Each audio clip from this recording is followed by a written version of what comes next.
नमस्कार मित्रमैत्रिणींनो, सुप्रियाच्या या स्वयंपाकघरात तुम्हा सर्वांचं अगदी मनापासून स्वागत आहे। पावसाळ्याची सुरुवात झालेली आहे आणि पावसाळ्यात आपल्याला चविष्ट गरम गरम पदार्थ खायला खूप आवडतात नाही का। तर आज मी तुमच्यासाठी चटपटीत अशीच रेसिपी घेऊन आलेली आहे। आज आपण करणार आहोत पालकचे पराठे। तर त्यासाठी आपल्याला काय काय साहित्य लागणार आहे ते आपण पाहून घेऊया। पालकचे पराठे करण्यासाठी इथं मी पालक घेतलेला आहे। तर एक जुडी पालकाची आहे ही आणि याचे फक्त पानं घेतलेले आहेत, स्वच्छ धुवून निथळत ठेवली होती आणि नंतर बारीक असं चिरून घेतलेलं आहे याला। तर एक जुडी आहे पालकाची। त्यानंतर आपण घालणार आहोत इथं हिरवी मिरची, लसूण आणि जिऱ्याचं वाटण। तर जवळजवळ 11 ते 12 मिरच्या घेतलेल्या आहेत, तुम्ही तुमच्या चवीनुसार वापरा। त्यानंतर लसूण इथं मी एक पूर्ण कांडी घेतलेली आहे लसणाची आणि जिरं अर्धा टीस्पून घेतलेला आहे। याचं आपल्याला वाटण तयार करायचं आहे पाणी न घालता। आणि कोथिंबीर इथं अर्धी वाटी घेतलेली आहे बारीक चिरून। चवीप्रमाणे आपल्याला मीठ लागणार आहे। तीळ इथं 2 मोठे चमचे तीळ घेतलेले आहेत। त्यानंतर लाल तिखट अगदी थोडंसं, कारण आपण हिरवी मिरचीचं वाटण घालणार आहोत, पण थोडी लाल तिखट घातली की त्याने छान चव येते। तर अर्धा टीस्पून लाल तिखट घेतलेला आहे आणि चाट मसाला घेतलेला आहे अर्धा टीस्पून। इथं तुम्ही आमचूर पावडर देखील वापरू शकता। धना पावडर 1 टीस्पून घेतलेली आहे। ओवा देखील मी इथं हाफ टीस्पून घेतलेला आहे। त्यानंतर हे बेसन पीठ आहे, तर 2 चमचे बेसन पीठ घेतलेलं आहे आणि पीठ आपण घालणार आहोत तर साधारणतः म्हणजे 5 तरी कप, मेजरिंग कपने जर बघितलं तर 5 ते 6 कप गव्हाचं पीठ आहे। तर हे मी आता 6 ते 7 व्यक्तींसाठी करणार आहे, त्यामुळे मी हे प्रमाण एवढं घेतलेलं आहे। तर तुम्ही तुमच्या म्हणजे किती व्यक्ती आहेत त्यानुसार याचं प्रमाण कमी करू शकता। तेल आपल्याला लागणार आहे। तर आपण आता काय करूया, आधी हिरव्या मिरचीचं वाटण तयार करून घेऊया आणि नंतर आपण पीठ मळून घेऊया। वाटण तयार करून घेऊया आपण। मिरच्या घालून घेऊया, लसूण भरपूर घालायचं, त्याने चव छान येते। आणि तुम्ही लाल तिखट वापरून देखील पराठे करू शकता, पण हे जे वाटण आहे हिरवी मिरची, लसूण, जिरेचं, त्यामुळे आपल्या पराठ्याला खूप छान चव येते। तर तुम्ही अशा प्रकारे नक्की करून पहा।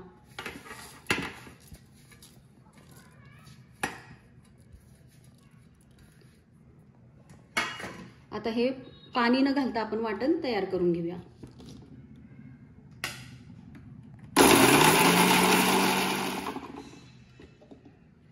तर हे पहा, छान असं वाटण आपलं तयार झालेलं आहे।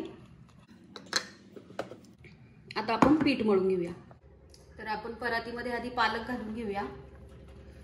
जर मेजरिंग कपने आपण पाहिलं तर 3 कप, तरी 3-3.5 कप पालक आहे हा। पालकाचं प्रमाण कसं आपण कमी जास्त देखील करू शकतो। आता यामध्ये आपण सर्व मसाले आधी घालून घेऊया। धना पावडर, चाट मसाला, लाल तिखट, हळद, तीळ आणि ओवा।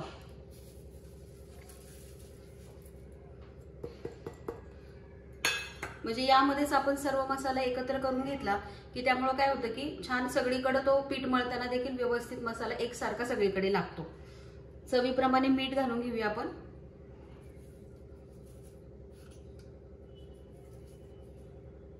पालकाला देखील थोडंसं मीठ असतं पहा, त्यामुळे जपून मीठ वापरायचं आहे।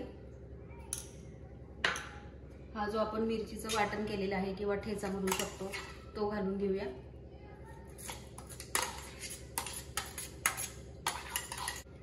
थोडी कोथिंबीर देखील आपण घेतलेली आहे, त्यामुळे चव छान येईल अजून। तर कोथिंबीर देखील घालून घेऊ आपण। आता हे सर्व आपण एकत्र करून घेऊया की जेणे प्रत्येक पानाला हा मसाला लागेल। 2 चमचे तेल घालूया आपण।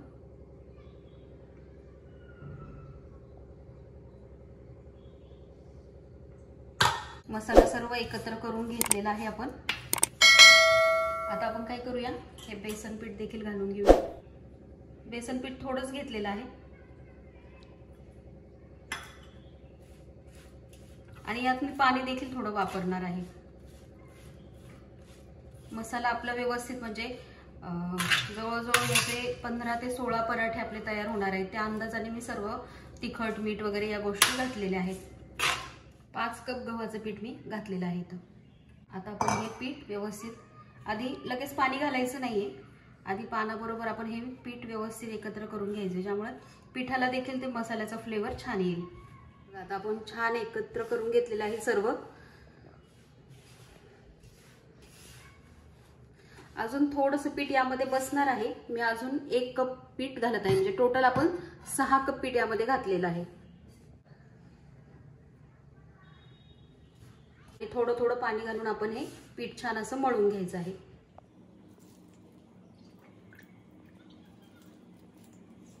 आणि आता यामध्ये आपण हिरवी मिरची घातलेली आहे. तर पीठ मळताना तुमच्या हाताची आग होऊ नये म्हणून आधी तुम्ही हाताला थोडंसं तेल लावून घ्या.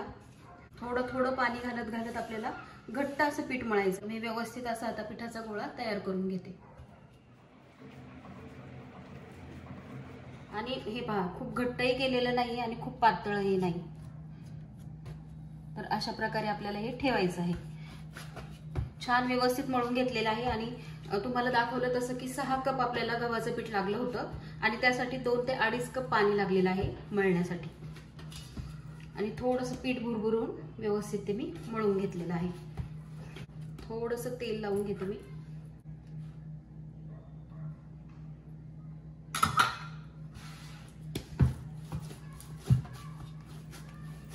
तर हे पहा, छान असं आपला पराठ्याचं पीठ मळून झालेलं आहे व्यवस्थित. आता याचे आपल्याला समान आकाराचे, म्हणजे तुम्ही कोणत्या साईजचा पराठा करता, म्हणजे मोठा बारीक, असे आपल्याला त्याचे गोळे तयार करून घ्यायचे आहेत. आणि आपला तवा गरम होईपर्यंत 5 मिनिटं जातातच एखादा पराठा लाटूस तर. त्यामुळे याला ठेवायची गरज पडत नाही, कारण ठेवलं तर पालकला पाणी सुटेल आणि मग ते पीठ पातळ होईल, व्यवस्थित आपल्याला लाटता येणार नाही. तर असे पिठाचे गोळे मी तयार करून घेते. तर आता आपण पराठा लाटून घेऊया.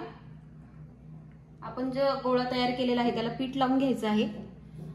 तर याचे तुम्ही गोल पराठे करू शकता किंवा ट्रायंगल मध्ये करू शकता. आणि असं सरळ पराठा जर लाटला ना तर तो खुसखुशीत होत नाही. त्यामुळे काय करायचं, आपण घडीची पोळी करताना, चपाती करताना कसं त्याला तेल लावून घेतो, तर त्या प्रकारे त्याला व्यवस्थित तेल लावून घ्यायचं. त्यामुळे खूप खुसखुशीत असा पराठा आपला तयार होतो.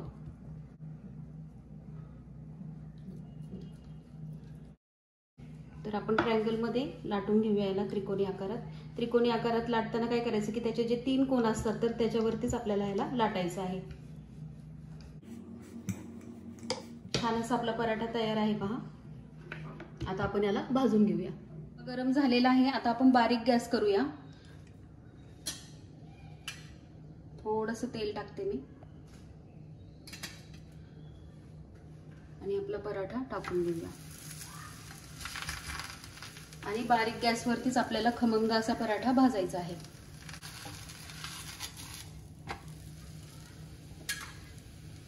आणि तेल देखील व्यवस्थित छान लावायचं आहे. त्यामुळे कसं खमंग असा भाजला जाईल पराठा. तुम्हाला वाटलं तर तुम्ही बटर देखील लावू शकता.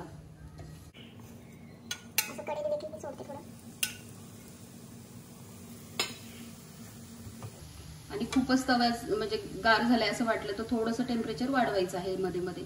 फक्त खूप मोठ्या गॅसवर आपल्याला भाजायचं नाहीये, कारण तो आतून भाजला जाणार नाही व्यवस्थित. दुसऱ्या साईडला देखील आपण तेल लावून घेऊया व्यवस्थित. तर हे पहा, एकसारखा खमंग असा आपला पराठा भाजून झालेला आहे. आणि आपण याला म्हणजे घडी करून तेल लावलं होतं, तर बघा कशा लेयर्स देखील त्याच्या सुटत आहेत. आणि यामध्ये तुम्ही आपण जेव्हा घडी मारून तेल लावतो तर त्यावेळेला तुम्ही यामध्ये पनीर किंवा चीज स्टफ करून देखील असा पराठा तयार करू शकता. तो देखील खूप छान लागतो. तर अशा प्रकारे बारीक गॅसवरतीच आपल्याला व्यवस्थित पराठा भाजून घ्यायचा आहे. आपला पराठा आता तयार झालेला आहे, आपण तो काढून घेऊया. तर छान असे खुसखुशीत खमंग असे आपले पालकचे पराठे तयार आहेत. आणि एक थोडासा जाड केलेला आहे आणि एक पातळ केलेला आहे. तर हे पहा कशा त्याला लेयर सुटलेले आहेत. आणि यामध्ये तुम्हाला सांगितलं त्याप्रमाणे तुम्ही पनीर किंवा चीज देखील स्टफ करून असे पराठे करू शकता. हे तुम्ही सॉस बरोबर खा, लोणच्या बरोबर किंवा दह्या बरोबर, चहा बरोबर देखील मस्त लागतात. छान असे पालकचे पराठे आपले तयार झालेले आहेत. चवीला खूपच छान लागतात. तर तुम्ही ही रेसिपी नक्की करून पहा. रेसिपी आवडली असेल तर रेसिपीला लाईक करायला विसरू नका. चॅनलला अजून सबस्क्राईब केलं नसेल तर नक्की सबस्क्राईब करा. त्याचप्रमाणे तुम्हाला जर रेसिपी आवडली तर तुमच्या मित्रमैत्रिणींबरोबर देखील तुम्ही शेअर करू शकता. आणि तुम्ही जो काही भरभरून मला प्रतिसाद देत आहात त्याबद्दल मी तुमची अगदी मनापासून आभारी आहे.